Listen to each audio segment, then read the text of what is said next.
জাতীয় সনদ বাস্তবায়নের শেষ মুহূর্তে তোড়জোড় চলছে জাতীয় ঐকমত্য কমিশনে। বাস্তবায়ন নিয়ে ভিন্ন মত বিএনপি, জামায়াত, এনসিপির। 15 ফেব্রুয়ারি রাষ্ট্রের বিভিন্ন ক্ষেত্রে মৌলিক সংস্কার বাস্তবায়নের ঐকমত্য তৈরির লক্ষ্যে যাত্রা শুরু করে জাতীয় ঐকমত্য কমিশন।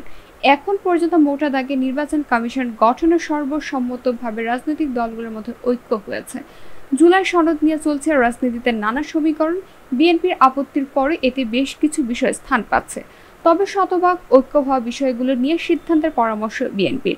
আইনি ভিত্তি না থাকলে সনদে সই না করার সিদ্ধান্ত জামায়াত ইসলামীর। আর গণপরিষদ নির্বাচনের মাধ্যমে সনদ বাস্তবায়নের দাবি জাতীয় নাগরিক পার্টির। এদিকে চলতি মাসে জাতীয় সনদ বাস্তবায়নে দ্রুত বেগে আগাচ্ছে ঐকমত্য কমিশন।